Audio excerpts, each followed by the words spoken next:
Hi folks, welcome to Greg's Workshop. I'm Greg and today we're going to be reviewing the Kreg track saw. We'll start by going over the saw itself.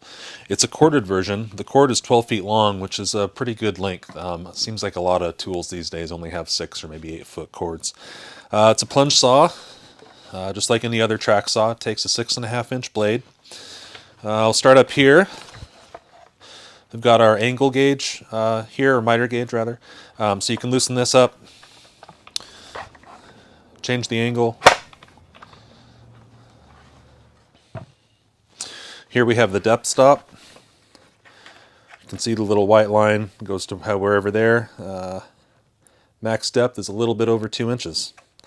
There's markings conveniently for 3/4 inch plywood, which is just beyond the 3/4 mark, and 2x material, which is just past the 1.5 mark.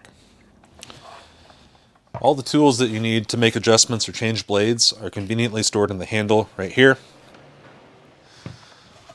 Up on top here we have a couple of switches for changing the blade. So first you flip this switch from cut to change. There's a little wrench symbol right there. Then you push this down as you push the saw down, and it locks so that you can get at the nut to change the blade. The bolt. Over here we have the splinter guard. So the track will be on one side of the blade, the splinter guard will be on the other, and it'll keep the blade from cutting chips in the top of your plywood while you're cutting. Back here we have the vacuum port. There's a little bag that goes on here. Works pretty well. I've only used it once. I usually just hook it up to a shop vac. That works really well. I'll show you that in a minute. Here we have the anti-kickback device. So it'll actually clamp onto the track and only allow it to move in one direction. And these little black knobs here, that's to adjust the track tightness. So you can turn that up so that there's no slop or wobble in the track. And lastly, the actual controls. There's a speed dial here, 0 to 6. Up here we have a release. This allows it to plunge and also allows the trigger to work. I'm honestly not a super huge fan of this. It's just awkward to push it like that. And then you have to kind of move your hand. I wish they would have it up here, maybe a little bit easier. It's a good saw though, I really like it. Let's get to cutting. We've got our cut all set up. I've got my line drawn.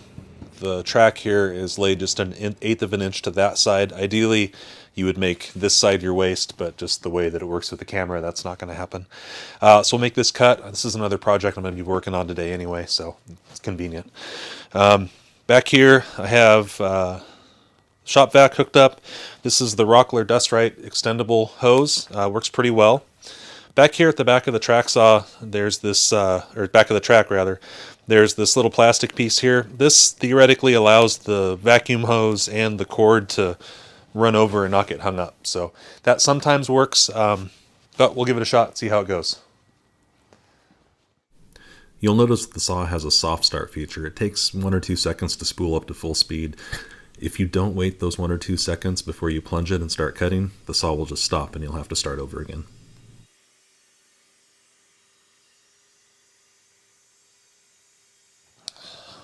So you can see we've got a good straight cut.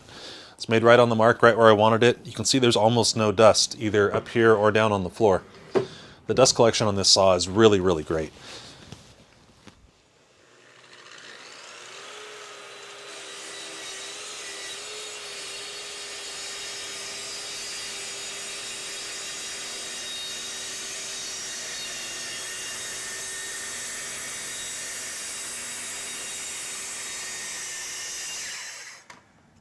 One thing about a track saw that's a little bit difficult to deal with is when you're cutting a narrow piece of wood like this, there's not much support. It has a tendency to rock. So it's best to get another piece of wood and put it under the track farther out.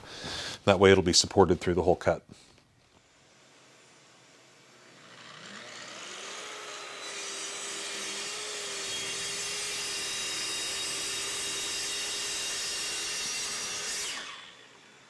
For this last cut, I want to showcase a product made by a company called Tripoint Precision.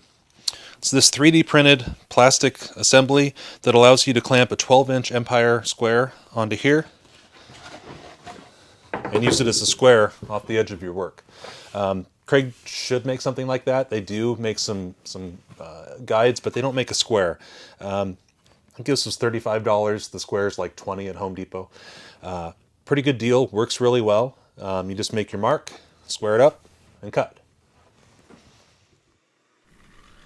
That track square does a really good job of keeping the track in place. Link in the description below.